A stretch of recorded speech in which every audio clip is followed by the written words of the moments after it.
이 성경이 얘기하고자 하는 것은 부활하신 예수님에 대한 소개입니다. 예수님께서 부활을 하셔서 하늘에 오르셨고 성령을 교회 가운데 보내셔서 여전히 이 지상 통치를 천상에서 하고 계신 그 예수님이 베드로와 요한을 통해서 이 나면서부터 걷지 못하는 이 사람을 걷게 하셔서 그리고 부활하신 예수 그리스도가 살아계심을 증언하게 하는 거죠. 근데 당시에 이제 이 사내들인 공의회라고 하는 이 권력 집단은 그걸 아주 못마땅하게 생각하는, 예수님이 돌아가신 분인데 다시 살아났다, 부활했다. 이건 예수 부활의 복음이 전파되는 것을 막기 위해서 어마어마한 돈을 쓴 사람들로서는 너무나 당황스러운 일이고, 그것 때문에 3,000명, 5,000명이 회개하고 돌아오는 이 역사들을 보면서 너무 큰 충격을 받는 거죠. 부활하신 예수. 왜 그러면 사도들은 그런 어려운 가운데서도 지혜롭게 행동한다면서 몸을 숨기지 않고 그들 앞에 당당하게 자기들을 노출시키고 복음을, 부활하신 예수 복음을 전하느냐 하면, 하나님께서 주신 이 부활하신 예수 그리스도 외에 다른 복음이 있으면 몰라도 이 복음 외에는 구원을 얻을 만한 다른 이름을 우리에게 주신 일이 없고, 우리 인생의 가장 중요한 것은 사람이 구원을 받는 것인데, 그 구원은 예수님만이 주실 수 있는 유일한 예수님이 구원의 길이라는 것입니다. 그래서 전도하지 않을 수 없다. 이런 이제 믿음을 가지고 자기들의 시대를 살았던 사람의 이야기죠. 4장 12절을 한번 보시면, 다른 이로서는 구원을 받을 수 없나니 천하 사람 중에 구원을 받을 만한 다른 이름을 우리에게 주신 일이 없습니다. 예, 다른 이름이 없어요. 구원을 받을 수 있는 다른 길을 하나님이 보여주시면 모르겠는데 다른 길은 없다. 그렇게 분명하게 말씀하시는 거죠. 예, 천하 사람 중에 구원을 받을 만한 다른 이름을 우리에게 주신 일이 없고 오직 부활하신 예수 이름만이 구원을 받을 수 있는 유일한 길이요 진리요 생명이라는 사실을 알게 해주셔서, 그래서 십자가에 못 박고 하나님이 죽은 자 가운데 살리신 이 나사렛 예수를 전파하게 됐다. 이렇게 말하는 거죠. 유일한 길. 제 친구 아버지 목사님이 병원에 가서 이제 더 이상 살지 못하겠다는 그런 판단이 섰을 때 이제 평소에는 건강하신 분인데, 그래서 자네들이 와서 아버지 돌아가시면 안 된다고 하니까 아버지가 하는 말이, 천국 가는 길이 이 길 말고 다른 길이 있으면 얘기를 해봐라. 네, 천국 가는 길이. 이 길 말고 다른 길이 있으면 내가 거기를 선택하겠는데, 천국 가는 길이 이 길 말고는 없어서 죽어야 된다는 것이죠. 내가 먼저 죽고 가서 기다릴 테니까 차츰 뒤에 오라고. 예, 죽음이라는 것도 그렇게 해석하는 거죠. 죽음이 천국 가는 관문으로서 우리가 통과해야 될 길이기 때문에 죽음의 시간을 맞이하는 것이고, 또 살아있는 날 동안에 그 죽음을 넘어서서 또 다른 생명 세계가 있다는 그런 믿음을 가지고 복음의 기쁜 소식을 전하는데, 부활하신 예수 그리스도가 유일한 길인 거죠. 부활하신 예수 그리스도. 그러니까 사람이 죽고 다시 살아나야 되죠. 죽음이 끝이 아닌 거죠. 다시 살아나는 부활. 그것은 예수님께서 첫 번 길을 열어주신 것이고, 부활의 첫 열매가 되셔서 우리 모든 죽은 사람도 다시 살아날 수 있다. 그리스도 안에서 생명의 부활로. 그렇지 않으면 그리스도 밖에서는 심판의 부활로 어떻게든지 살아나요. 두 길밖에 없는 거죠. 생명의 길, 생명의 부활, 아니면 심판의 부활. 그래서 우리가 할 수 있는 한 우리가 받은 이 복음의 기쁜 소식은 생명의 부활로 살아나는 길이기 때문에 그 복음을 다른 사람들에게 말하고자 하는 것이고, 이것 때문에 하나님께서 어마어마한 비용을 들여서 세계에 교회도 세우시고 전도자도 파송하고 선교사들을 온 세상에 흩뜨셔서 여러 가지 어려운 악조건 가운데서도 복음의 진보를 이루도록 그렇게 일하게 하시는 거죠. 아마 그 선교지에 가 있는 사람이나 뭐 우리 같은 자유로운 땅에서 살면서도 복음을 전한다는 것은 성령 하나님께서 우리 가운데 일하시지 않으면 누가 그 기분 좋은 일도 아닌데, 모든 사람들이 다 기쁨으로 맞이해 주는 것도 아닌데 전도를 하겠습니까? 성령 하나님께서 이 전도 방법 외에는 사람을 구원하는 다른 길이 없기 때문에 하나님께서 일하시는 것이고, 그 하나님의 일에 부름을 받아서 아멘으로 순종하고 하는 것이 전도사역인 거죠. 복음 전도, 이것은 유일한 생명의 길이기 때문에 이 가치 있는 일을 위해서 헌신한다는 사실을 성경을 통해서 기억하면 좋겠습니다. 이 시간 몇 가지 제가 정리를 좀 더 해드리고 싶은 것은, 성경이 말하는 복음 전도가 뭐냐? 그럴 때 하나님의 아들 예수 그리스도에 관한 것이 복음입니다. 로마서 1장 2절에 보면 이 복음은 하나님이 선지자들로 말미암아 그의 아들에 관하여 미리 성경에 약속하신 것이다. 이렇게 얘기하는 거죠. 미리 성경에 약속한 것. 하나님의 아들에 관해서.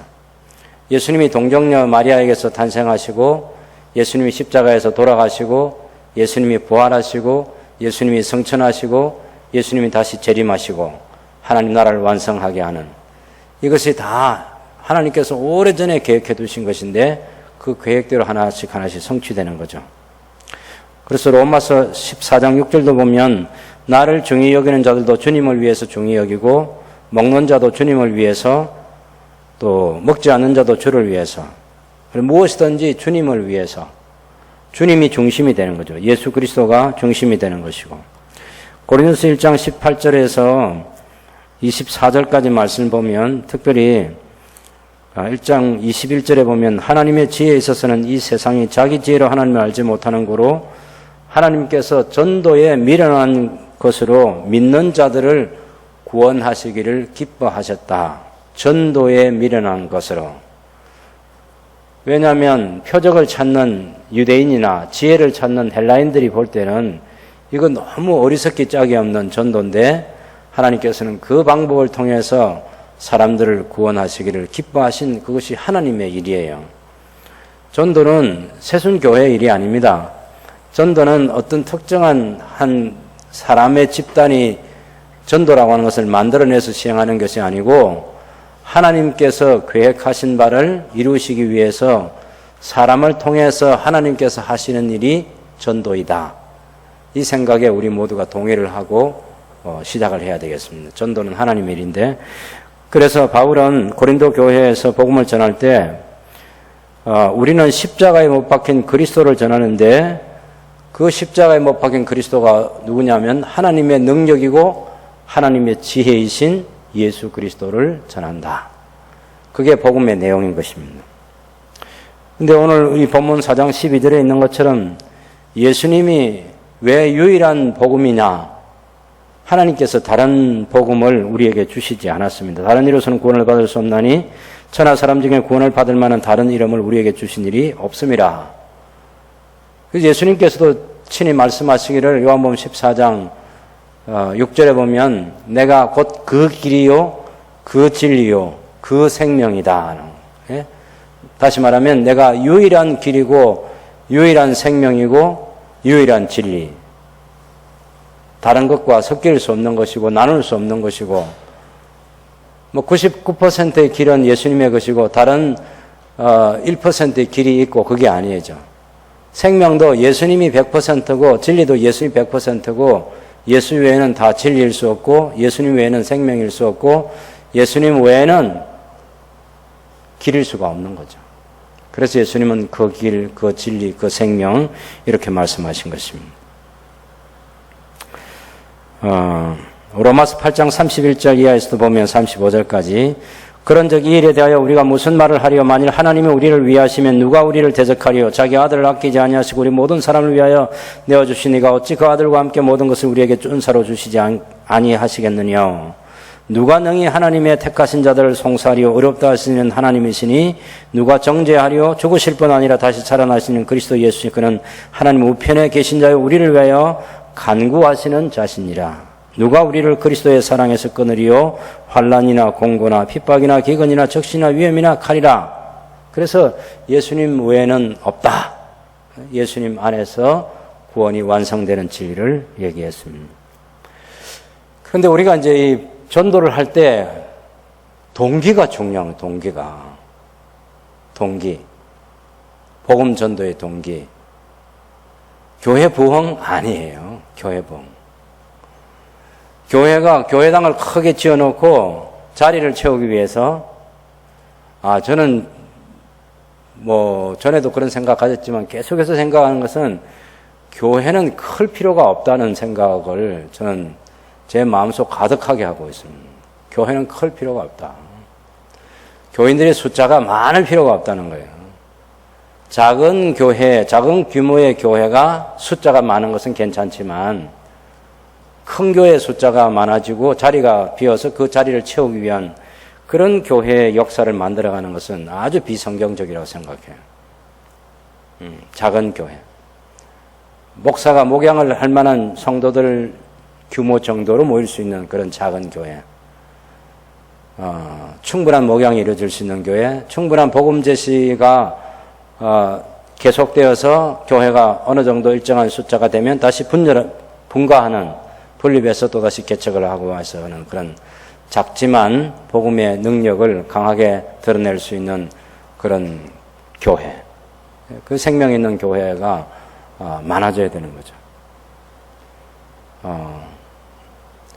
여러분은 혹 저 같은 생각을 하는지 몰라도 어제도 그제도에 우리 당회원들이 갔는데 거기 카페에 딱 들어갔는데 앉자마자 딱 드는 생각은 이런데 교회 했으면 참 좋겠다 그 생각밖에 안 되는 거예요. 예, 교회가 그런 건물을 소유하지 않아도 괜찮아요. 그냥 그런 것에서 주일날이면 일정한 시간 빌려서 그냥 예배할 수 있으면 되는 거죠. 꼭 11시에 안 모여도 괜찮겠죠. 예, 9시에 모이든지 10시에 모이든지 그렇게 해서 1시간, 2시간 쓰고 나머지는 그 주인이 자기 알아서 쓰도록 하고 우리는 모임으로서 끝나면 되는 거죠. 괜찮다고 생각해요. 어쨌든 건물 중심이 아닌 사람 중심의 교회, 사역 중심의 교회, 충분히 가정 단위로도 많이 모여서 예배가 이루어지고 복음의 진보를 이뤄낼 수 있는 그런 생명 있는 교회, 그런 교회면 좋겠습니다.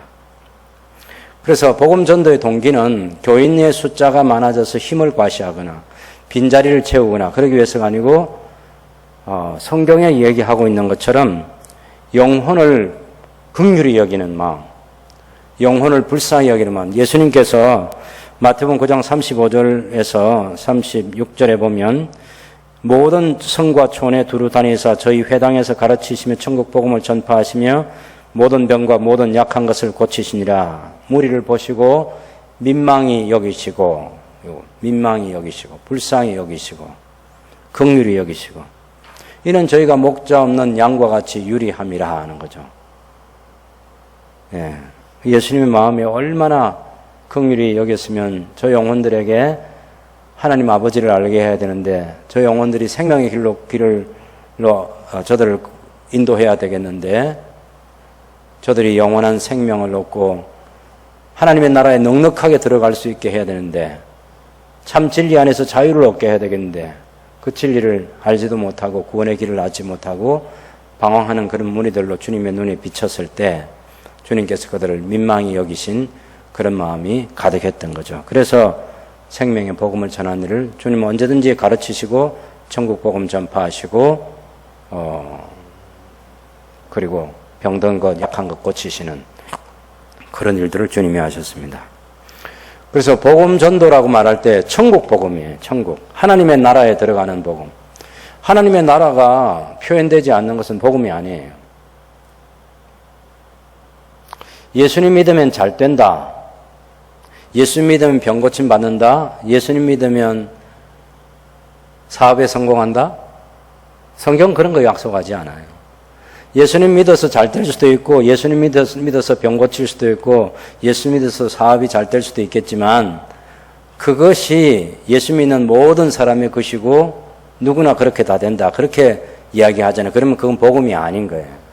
복음이 아닌 거예요. 하나님 나라에 예수님 믿으면 들어간다. 이건 복음이에요. 천국 복음. 하나님의 통치가 이루어지는 그것이 이 땅 이 역사 속에서 하나님께서 궁극적으로 원하시는 가장 중요한 것이다.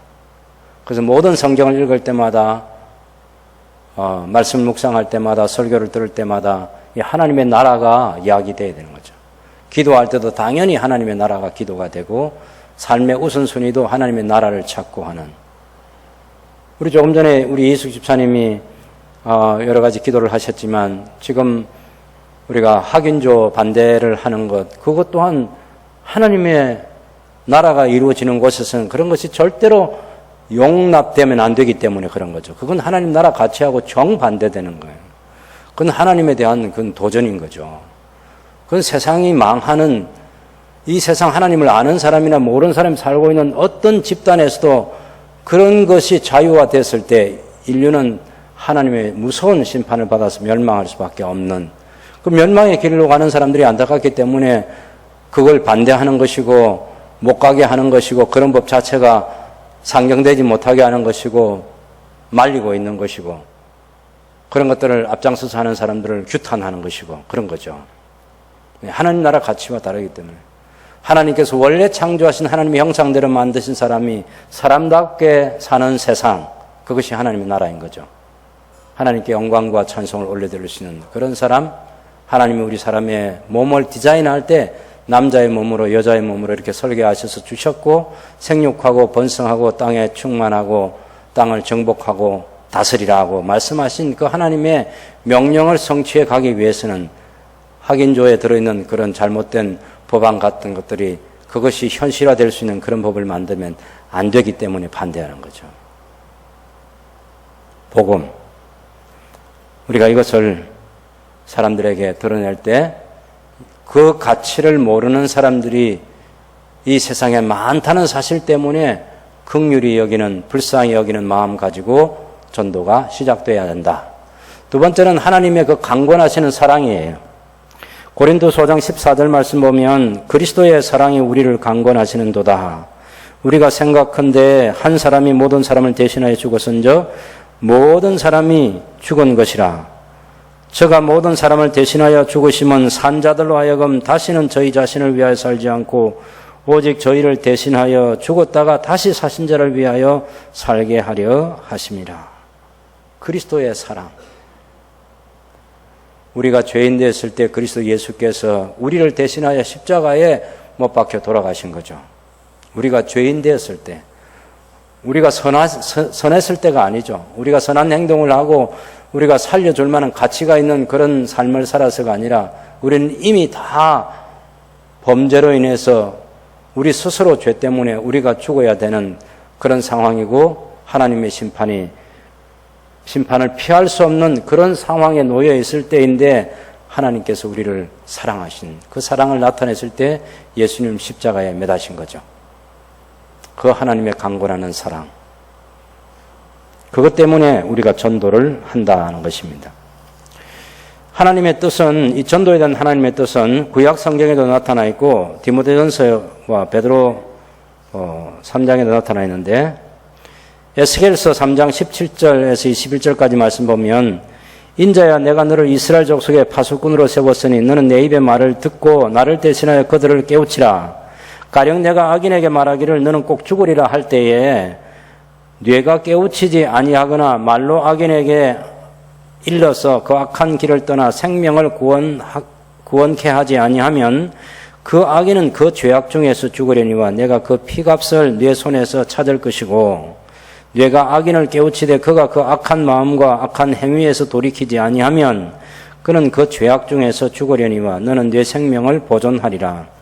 또 의인이 그에 의해서 돌이켜 악을 행할 때는 이미 행한 그 의인은 기억할 바 아니라 내가 그 앞에 거치는 것을 두면 그가 죽을지니 이는 뇌가 그를 깨우치지 않음이라. 그가 그 죄 가운데 죽으려니와 그 피값은 내가 뇌 손에서 찾으리라. 그러나 뇌가 그 악인을 깨우쳐 범죄치 않게 함으로 그가 범죄치 아니하면 정령 살리니 이런 깨우침을 받음이며 너도 내 영혼을 보존하리라. 파수꾼의 역할, 깨우치는 일, 죄의 길로 걸어가면 안 된다는 것, 멸망의 길로 걸어가면 안 된다는 것을 계속해서 일러서 알려주는 이것이 너무나 소중한 생명을 구원하는 길이기 때문에 그것이 하나님의 뜻이기 때문에 우리가 전도를 하는 것입니다. 디모전서 2장 4절 말씀은 하나님은 모든 사람이 구원을 받으며 진리를 아는 데 이르기를 원하시느니라. 재림이 늦어지는 중요한 이유는 이 하나님의 뜻 때문에 그런 거죠. 물론 여기에 모든 사람이 구원을 받으며 진리를 아는 데 이르기를 원하신다 할 때 그 모든 사람이 한 사람도 빠짐없이 모든 사람, 그게 아니고 제한적인 모든 사람이에요. 모든은 제한이 없는 그런 모든이 아닙니다. 성경에는 구원과 관련해서 하나님이 모든 사람이 구원받기를 원하신다 할 때 지금 이 땅에 사는 사람이 70억이다 하면 70억 모든 사람이 구원받기를 원하시는 게 아니고 하나님께서 택하신 모든 사람이 구원받기를 원하신다. 이렇게 해야 정확한 표현이 되는 거예요. 하나님이 예를 들어서 전능하신 하나님인데 전능하신 하나님께서 모든 사람을 구원하는 게 그게 하나님 마음이면 모든 사람을 다 구원해야지. 구원을 못하면 하나님이 실패한 것이에요? 그런 건 아니에요. 성경에 모든이란 단어가 나올 때마다 이 모든이란 범위가 어디까지인가 하는 것을 그 범위를 알아보면 돼요. 그러면 우리가 일반적으로 알고 있는 모든이 아니고 제한된 모든이라는 것을 알 수 있습니다. 그래서 우리의 신앙 교리 가운데 도르트 신경에 보면 이 제한된 구속, 하나님께서 당신의 택하신 백성들을 구원하는데 이 세상 모든 사람이 아니고 제한된 사람들만을 구속하시는 이 진리, 이것이 굉장히 중요한 내용이고 그것은 우리가 가을에 그 10월달 종교개혁 기념 집회할 때 이 칼빈주의 5대 교리를 자세하게 한 번 더 제가 정리해서 여러분과 함께 나누려고 합니다. 그 시대의 치열한 복음의 성경적 내용을 그대로 담기 위해서 수많은 시간, 수많은 사람들이 함께 모여서 만든 그 복음의 가치를 우리가 함께 공유해야 되겠죠. 어쨌든 하나님 모든 사람이 구원을 받으며 진리를 아는 데 이르기를 원하시기 때문에 그것이 얼마나 사람이 구원받기를 원하시는지에 대한 그 하나님의 뜻 때문에 우리가 전도를 하는 것이고, 베드로서 3장 9절에 보면 주의 약속은 어떤 이에 더디다고 생각하는 것 같이 더딘 것이 아니라 오직 너희를 대하여 오래 참으사 아무도 멸망치 않고 다 회개하게 이르기를 원하시느니라. 예수님의 재림이 늦어지는 것은 하나님께서 구원하실 사람들이 구원받게 원하기 때문에 그런 거죠. 아마 예수님이 한번 생각해 보세요, 여러분. 우리 새가족들이 있잖아요, 새가족들. 근데 예수님 만약에 몇 달 전에 오셨으면 그 새가족들은 구원받지 못하는 거죠. 예수님이 몇 년 전에 왔으면 못 받는 거죠. 예수님이 몇십 년 전에 왔으면 구원받지 못할 사람 많이 있잖아요. 예수님은 지금 능력이 없어서 지체하는 것이 아니라 하나님께서 당신께서 구원하시고자 하는 사람을 구원하시는 그 일이 이루어질 때까지 재림이 더디어지고 연기되고 있을 뿐입니다. 정확하게 표현하면. 그 제한된 시간 속에 살아가고 있어요, 우리가. 그것이 지금 우리가 전도를 해야 될 중요한 이유인 거죠. 하나님의 뜻.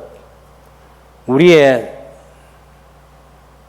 계획 속에는 모르는 일이지만 하나님의 계획 속에 이미 다 들어있는 사람. 우리가 요한복음 10장에 보면 예수님께서 이 우리에 들지 않은 다른 양들을 내가 인도하는데, 우리 한글 성경에는 빠져 있는데 그것이 반드시 인도할 터이니 이렇게 되어 있어요. 예? 요한복음 10장 그 16절에 보면 또 이 우리에 들지 아니한 다른 양들이 내게 있어 내가 인도하여야 할 터이니 그들도 내 음성을 듣고 한 무리가 되어 한 목자에게 있으리라. 그럴 때 반드시라는 그 말이 빠져있어요. 헬라어로 데이라는 말인데, 예, 요한복음 10장 16절. 주님의 의지가 얼마나 강해요. 내가 반드시 인도하겠다. 주님이 반드시 인도하실 그 사람을 기다리는 거죠. 주님이 반드시 인도하고자 하는 그 사람을 찾아가는 게 전도인 거죠. 그래서 우선 우리가 이 전도를 하려면 복음을 전하는 사람이 있어야 되겠죠. 전도자가 누구냐 하면 전도자가 세상을 하나님과 화목하게 하는 사람이 전도자입니다.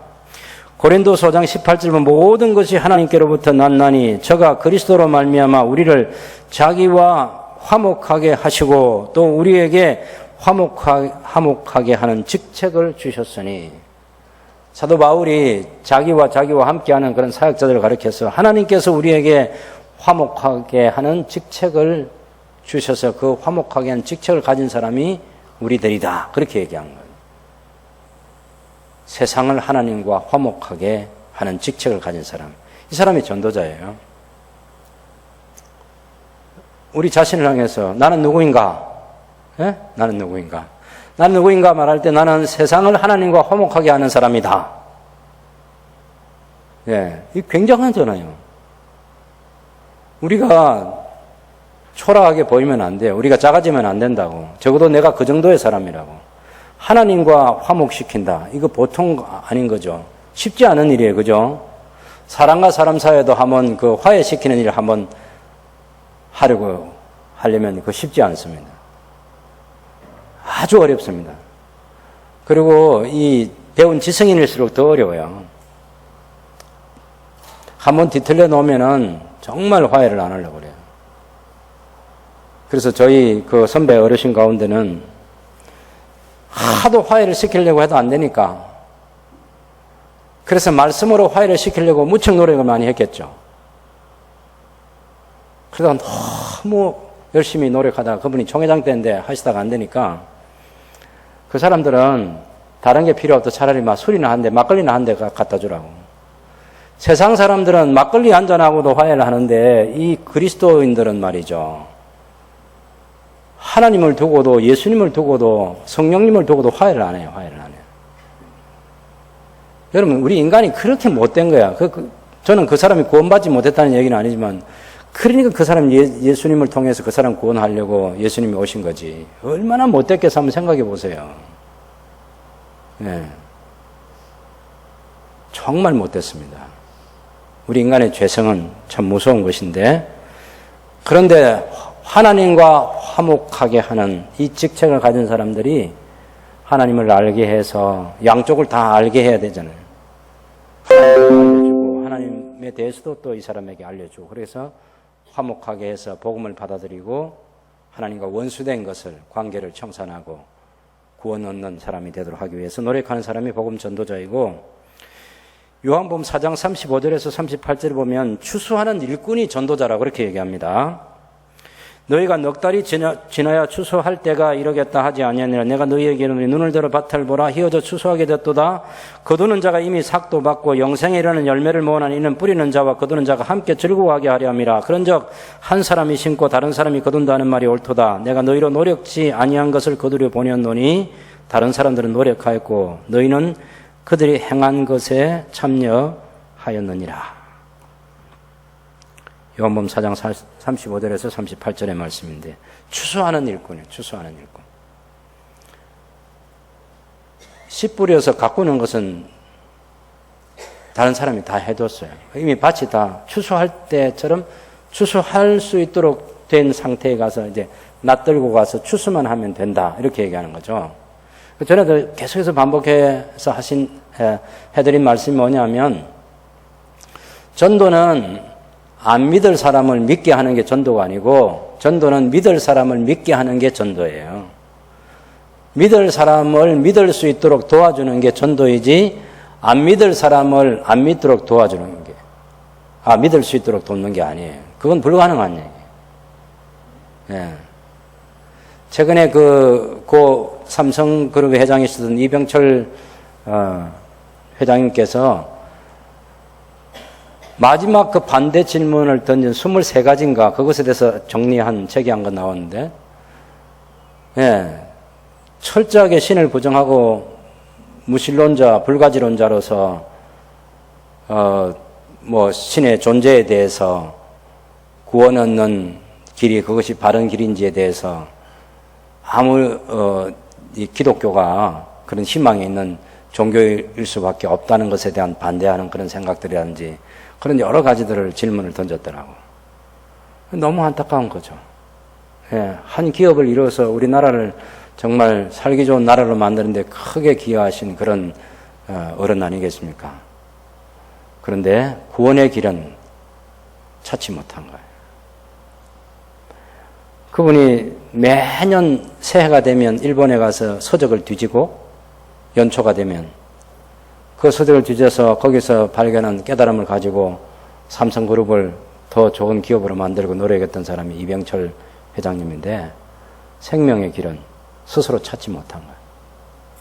주변의 권면도 받아들이지 못한 것이고 너무 안타깝죠. 추수하는 일꾼은 이미 휘어져 추수하게 된 밭에 부름받아서 그 추수하면 되는 그 추수를 하도록 보냄받은 사람이 전도자이지 씨 뿌려가지고 아니면 어떤 경우에는 씨까지 만들어서 무슨 추수할 거리를 만들어가지고 추수하는 사람이 전도자가 아니라고 하는 것을 예수님께서 가르쳐 주신 것입니다. 무엇보다 이 전도자는 사람을 낚는 어부입니다. 사람을 낚는 어부. 고기를 잘 낚는 어부가 있겠지만 사람을 낚는 거죠. 사람에게 예수님이라고 하는 생명의 복음을 전해서 그 사람이 믿을 수 있도록 도와주는 사람. 베드로와 요한을 예수님께서 부르실 때 내가 너희로 사람을 낚는 어부가 되게 하겠다고. 갈릴리 바다에서 고기 잡는 일로 잔뼈가 굵어진 그들을 향해서 지금까지는 갈릴리 바다에 고기를 잡았던 너희들을 이제 사람을 낚는 업으로 사람을 하나님의 나라로 인도할 수 있는 그 소중한 일을 위해서 내가 너희를 도구로 쓰겠다. 그 한마디 말이 너무 와닿은 거죠. 고기 낚는 거, 사람 낚는 거, 비교할 수 없는 그 가치를 생각한 거예요. 사람 낚는 어부. 그래서 주님을 따르고 주님께 헌신하는 삶을 베드로, 요한이 살았던 거죠. 우리 전도자들은 바로 그런 사람입니다. 복음을 전하는 전도자들은 세상을 하나님과 화목하게 하는 사람이고 추수하는 일꾼이고 사람을 낚는 어부이고 그렇습니다. 전도하게 하는 도구는 당연히 하나님 말씀이죠. 화목하게 하는 하나님 말씀이 전도의 도구입니다. 하나님께서 그리스도 안에 계시사 세상을 자기와 화목하게 저희의 죄를 저에게 돌리지 아니하시고 화목하게 하는 말씀을 우리에게 부탁하셨느니라. 고린도서 5장 19절 말씀. 요한복음 5장 39절에 너희가 성경에서 영생을 얻는 줄 생각하고 성경을 상고하거니와 이 성경이 곧 내게 대하여 증거하는 것이로다. 우리가 사도행전 8장에 보면 이디오피아의 여왕 간다게의 국고를 맡은 이 재무장관이라고 하는 예시가 예루살렘에 왔다가 다시 돌아가는 길에 성령에 보내시던 빌립이 가가지고 그가 읽고 있는 그 성경, 이사야서 53장의 얘기죠. 그것이 무슨 내용인지를 풀어서 설명해 주어서 그 사람이 예수를 믿을 수 있도록 도와주었던 거죠. 하나님 말씀만이 전도의 도구가 될 수 있습니다. 다른 건 안 돼요, 다른 건. 생명을 얻는 길은 우리가 생각하기에 이 밑도 끝도 없는 얘기 같아도 일단 성경으로부터 예수 그리스도를 소개해 주는 것, 그것이 전도의 도구로서 쓰임받는 화목하게 하는 말씀인데, 근데 이 말씀을 우리는 생각할 때 저 사람이 안 믿어서 어떻게 하겠는가, 그 사람 성경 안 믿는데 하는 이 반대 질문에 많이 봉착하게 되지만, 그런데 성경은 히브리서 4장 12절 13절 말씀 보면 하나님의 말씀은 살았고 운동력이 있어서 좌우의 날선 어떤 검보다 더 예리하고 혼과 영과 및 관절과 골수를 찔러 쪼개기까지 하고 또 마음의 생각과 뜻을 감찰하니 지은 것이 하나라도 그 앞에 나타나지 않음이었고 오직 만물이 우리에게 상관하신 자의 눈앞에 벌거벗은 것까지 드러나느니라. 시편 19편 말씀 보면 1절에서 6절까지는 온 세상의 만물이 태양빛 앞에 다 드러나게 되는 걸 얘기하면서 시편 19편 7절 그 이하의 말씀은 10절까지는 하나님의 말씀의 완전함에 우리 인간이 다 노출될 수밖에 없는, 그래서 그렇게 노출된 인간이 부러지는 것은 야 나는 얼마나 비참한 사람인가 하는 것 때문에 죄를 지을 수밖에 없는 연약함을 깨닫고 하나님 앞에 절규하는 거죠. 무슨 절규입니까? 나에게 계속해서 죄를 짓지 않도록 도와주십시오. 죄를 깨닫게 해주십시오. 죄에서 떠나게 해주십시오. 고의적으로 짓는 이 죄를 끊을 수 있도록 능력을 주십시오. 그래서 내 마음의 묵상과 내 입의 말과 마음의 묵상이 주님께 연락되기를 원합니다 하면서 탄식으로 기도하는 그 시편 성도를 우리가 보는 거죠. 만물이 태양 앞에 드러나듯 하나님 말씀의 빛 앞에 모든 사람이 노출이 될 때 그때 구원의 주 예수 그리스도를 찾게 되기 때문에 그래서 하나님 말씀을 가지고 전도하는 거예요. 예를 들어서 하나님께 당신을 사랑합니다. 성경은 하나님 당신을 사랑한다고 말합니다. 성경은 당신이 예수를 믿으면 구원받는다. 성경은 당신이 예수를 믿을 때 천국에 들어간다고 얘기합니다. 그럴 때 나는 성경을 안 믿어요. 나는 천국을 안 믿어요. 그런 사람들에게도 당신이 천국을 안 믿는 거 보니까 성경을 모르시군요. 내가 성경을 가지고 천국에 대해서 얘기한 다음에 나중에 그때 가서 질문이 있으면 얘기합시다. 나는 천국을 안 믿는다. 나는 천국을 안 믿는 사람에게도 당신이 천국을 안 믿는 거 보니까 성경을 안 믿으시는군요. 아니면 나는 성경을 안 믿는다 할 때 당신이 성경을 안 믿는다고 말하는 거 보니까 당신은 성경을 모르시군요. 그래서 제가 성경을 알도록 도와드리겠습니다. 일단 제 얘기를 들어보시고 그리고 예수님을 믿는 일을 결정하시면 좋겠습니다. 그래서 또 성경 가지고 또 예수님 얘기하는 거예요. 어떤 반대 의견을 가진 사람도 성경을 가지고 그 반대 의견을 다루고 가는 그런 지혜로움이 전도자에게 필요합니다. 성경. 왜 우리는 그거 말고는 방법이 없어요. 우리가 어떤 좋은 말을 지어내가지고 사람에게 감동을 주고 그 사람이 자기 죄를 발견하고 하나님 앞에 회개하도록 도와줄 수 있는 어떤 도구가 없다니까. 그래서 성경이라는 이 하나님 말씀의 도구를 가지고 전도할 수밖에 없습니다. 전도의 대상은 쉽게 말하면 예수 안 믿는 모든 사람이 전도의 대상이고 우리는 그런 안 믿는 사람이 많다는 건 이건 늘 잊어버리면 안 됩니다. 진짜 불행한 게 뭐냐면 교회에서 이제 목사 또 교회에서 오래된 장로님들 또 오래된 권사님들은 이거 다 불신자들하고 친구 관계도 다 끊어가지고 그래서 전도 대상이 없는 경우가 많아요. 네. 그래서 제일 전도에 대해서 얘기하면 제일 힘들어하는 사람이 그런 사람들이에요. 불신자 친구가 없어. 이웃이 없어. 교제하지 않아. 또 불신자 친구를 사귈 시간도 없어. 그러니까 매 교회에 불려 다니는 사람들이 주로 신앙생활을 잘한다는 사람들 아니에요. 심심하면 교회 나오라고. 그 교회당에 오는 시간들, 그 속에 모임을 갖는 시간. 그러니까 불신자들과 교제할 시간이 없어. 예, 보따리 장사를 많이 하면 좋겠어요. 사람들 만나는 방문 판매도 많이 하면 좋고. 어쨌든 물건을 팔러 가든지 어떤 사람들을 사귀어놓고 전도 대상자를 찾아놓고 기회가 닿으면 복음을 전하고 그래야 되는데 오래된 신자일수록 그런 게 잘 안 된다고. 근데 한 가지 분명한 것은 창원에 신자가 몇 퍼센트 되게 10% 안 되잖아요. 나머지는 다 전도 대상자로 생각하면 돼요. 90%가 넘는 사람이 전도 대상자다. 창원에 그렇게 안 믿는 사람이 많다. 그러면 하나님께서 10%도 안 된 사람만 구원하는 것이 하나님 뜻이고 나머지는 다 지옥 가게 내버려 두시는 게 하나님 뜻인가? 모르죠, 물론. 그러나 우린 그렇게 속단하지는 않습니다. 아직도 전도 대상자는 이 땅에 많이 있다. 내가 모르는 모든 사람은 다 전도 대상자다. 이렇게 생각하면 돼요. 내가 모르는 모든 사람. 뭘 모르는 거? 내가 그 사람이 교회 다니는지 안 다니는지, 그 사람이 예수 믿는지 안 다니는지를 내가 아는 사람, 그 사람들 빼고는 다 전도 대상자다. 그런 전도 대상자는 많은 거죠. 예수님 표현대로 휘어져 추수하게 된 밭은 우리 앞에 많이 펼쳐져 있다. 이것을 잊지 말아야 되는 거죠.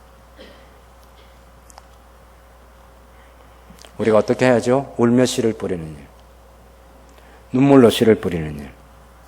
이건 이제 시편 126편 5절에 눈물을 흘리며 씨를 뿌리는 자는 기쁨으로 거두리로다. 울며 씨를 뿌리는 나가는 자는 정령 기쁨으로 그 단을 가지고 돌아오리로다.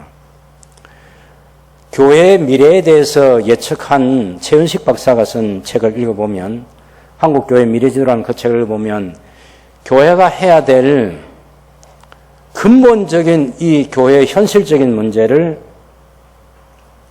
그것에 대한 근본적인 해법은 성경에 이미 있는 것밖에 없어요. 한국교회 미래가 얼마나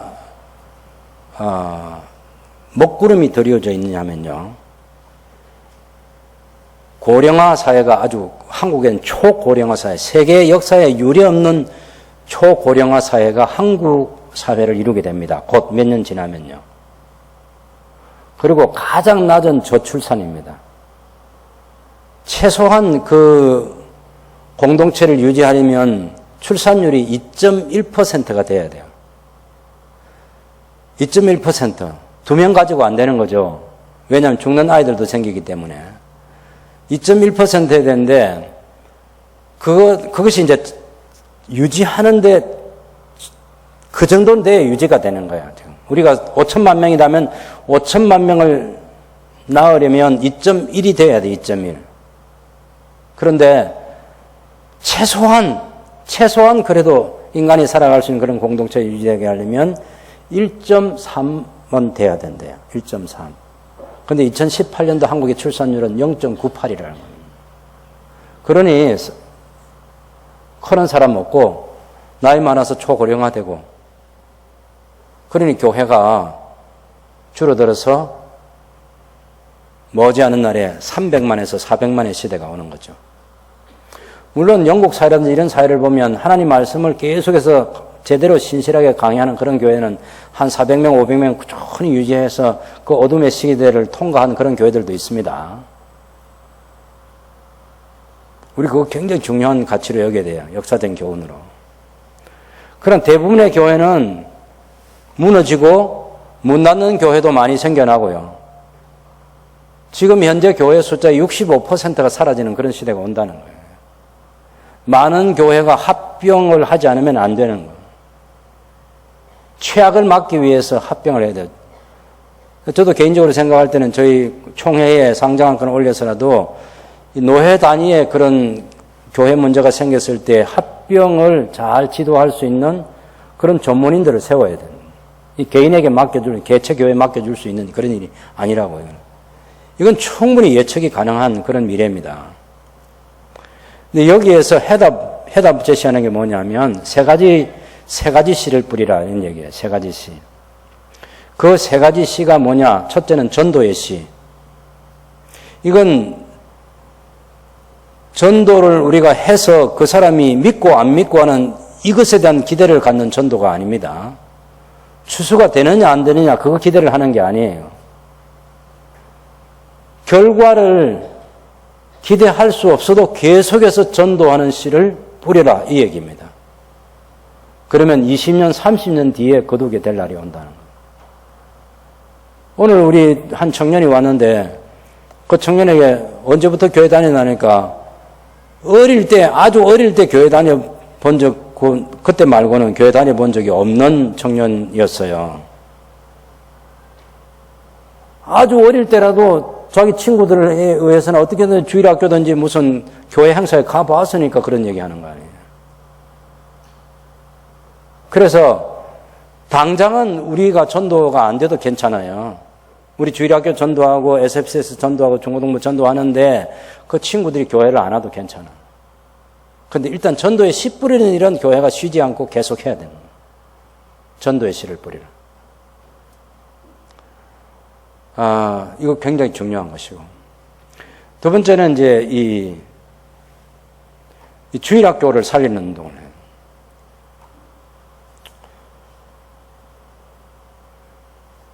주일학교 교육자인 우리 권 목사나 또 우리 이성민 목사님이 해야 될 중요한 일들은 자기들이 전도하는 게 아니고 교사를 살리는 것이고, 교사는 교사로 교사되게 하는 일이고, 교사는 아이들을 살리는 일을 하고, 전도는 누가 하느냐? 아이들이 하게 해야 돼, 아이들이. 전도는 자기 친구를 아이들이 하게 해야지, 어른들이 가서 아이들을 전도하는 그런 게 아닙니다, 이게.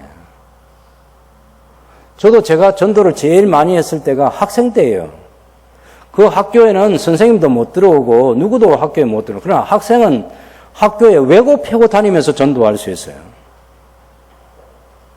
나중에는 제가 나이가 형이 되니까 한 반씩 남겨가지고 개인 전도만으로 다 안 하고 한 클래스씩 남겨서 전도 사형리 복음 전하고 예수 믿을 사람 손들하고 결신하고 또다시 성경 공부에 모으고 하는 그런 일들을 학생 때 한 거예요. 학생 때. 그래서 전도는 선생님들이 우리 아이들의 강요, 전도는 선생님이 하는 게 아니고 아이들이 하는 것이다. 이걸 아주 가르쳐 주어서 아이들이 전도하게 해야 돼. 아이 한 명이요, 한 반에 20명 되는 그런 아이들도 모을 수 있는 그런 초등학교 아이들도 있고 SFC 아이들도 충분히 가능해요. 어떻게 하는지 이 시스템이 굉장히 중요한 건데, 그래서 주일학교가 제대로 살아있는 그 일을 계속해서 해야 되는 거예요. 출산 장려하는 거. 그러니까 생태계를 복원하는 건데, 첫 번째는 제가 전도의 씨를 뿌리라 했고, 두 번째는 생태계를 복원하는 건데, 그 생태계 복원이 뭐냐면 장년부가 잘 되려면 청년대학부가 잘 돼야 되고, 청년대학부가 잘 되려면 SFC 고등부, 중등부 잘 돼야 되고, 고등부, 중등부 잘 되려면 초등부가 잘 돼야 되고, 초등부 잘 되려면 유치부 잘해야 돼요. 유치부가 잘 되려면 영아부가 잘 돼야 돼요. 그 생태계 자체를 복원하는 것을 이걸 쉬지 않고 계속 해야 되는 거예요. 그리고 모르겠어요. 출산 장려를 이걸 우리가 얼마만큼 힘있게 해야 될지 모르겠는데, 하나님의 나라가 파괴되지 않고 하나님의 나라가 무너지지 않고 살아나려면 우리 결혼 정년기에 있는 아이들, 우리 어릴 때부터 이 꿈을 심어줘야 돼요.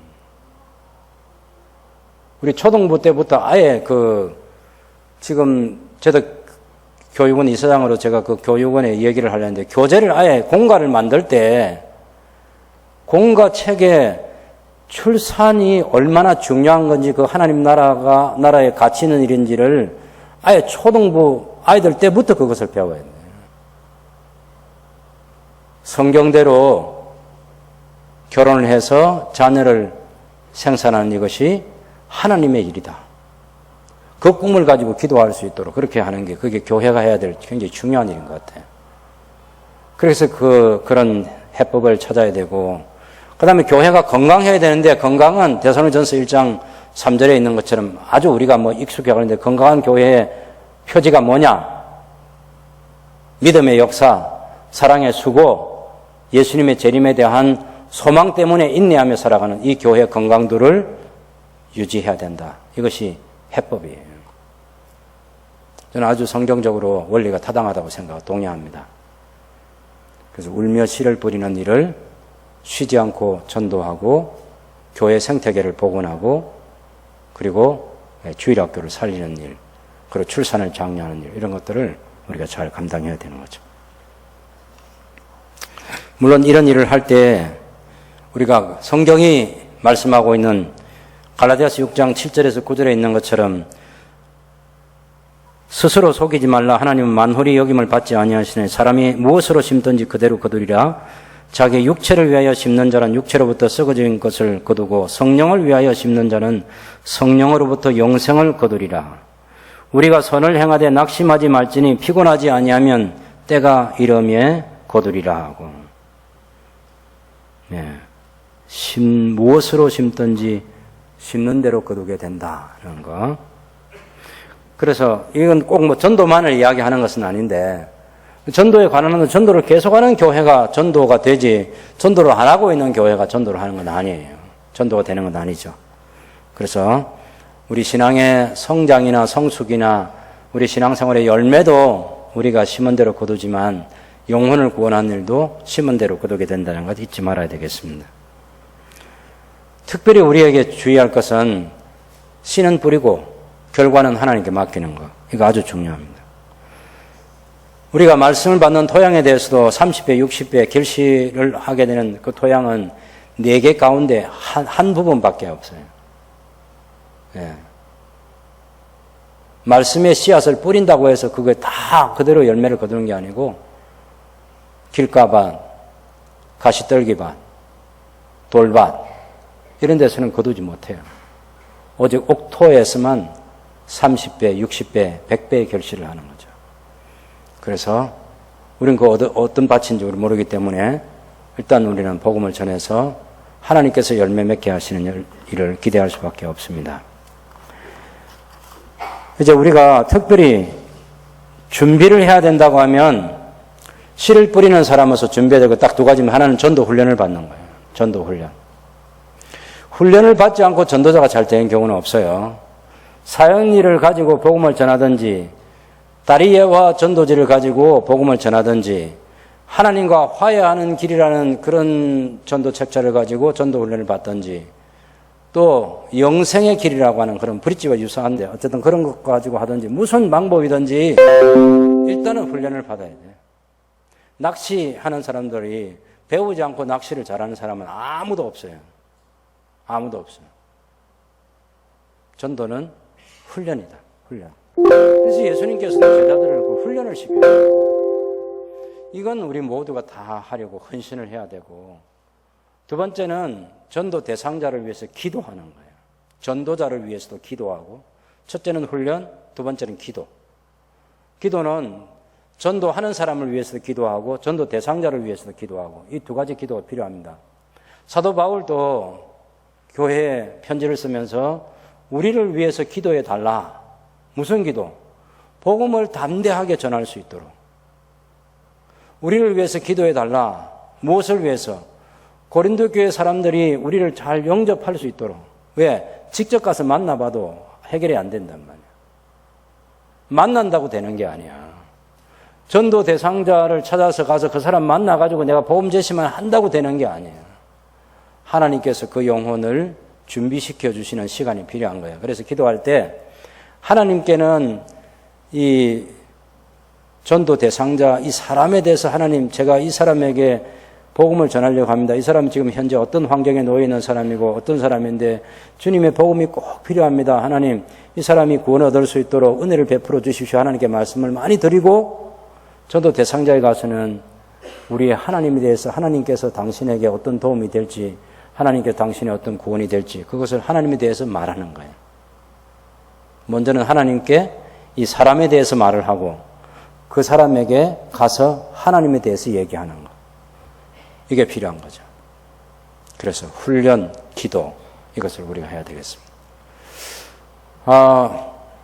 지금 시간이 많이 각별했지만 이제 정리를 하면 우리 교회가 전도하는 교회로 거듭나야 되는데 이걸 그냥 방치해두면 되는 게 아니어서 제가 교구별로 묶음을 필요하다 생각해요. 그래서 마치고 나면 교구장, 순장하고 그 교구별로 잠깐 우리가 한 10분이 걸리지 않겠습니다. 5분, 10분 안에 우리 교구를 전도하는 교구로 만든다고. 그럼 어떻게 만드느냐? 일단 전도를 할 수 있는 훈련자가 한 사람이 있었거든요. 한 예를 들어 보면 우리 김부자 권사님이 전도자로서 헌신할 수 있는 사람이에요. 뭐 어디 가서 전도를 해도 무슨 방법으로든지 전도를 복음을 제시할 사람이면 김 권사님에게 두 사람의 훈련생이 필요해요. 그럼 세 사람이 한 팀이 되겠죠. 그 세 사람에게 한 사람당 두 사람이 기도 후원자가 되어주는 거예요. 기도 후원자. 그건 전도 현장에 못 가는 사람도 될 수 있어요. 이제 기도해 주는 건 누구나 다 우리 살아있는 사람 할 수 있잖아요. 그래서 9명이 한 팀이 되는 전도팀을 각 구역 순마다 만드는 거예요. 각 구역 순에서 못 만들면 그 교구 안에서 먼저 만들어요. 그렇게 해서 우리가 교구별, 지구별로 새순교회를 전도하는 공동체로 조직을 하겠습니다. 그렇게 해서 매주 전도 대상자를 찾아서 직접 복음을 전하는 그런 전도 방법으로 타켓이 있는 그런 전도 사역을 해 가고자 하는 것입니다.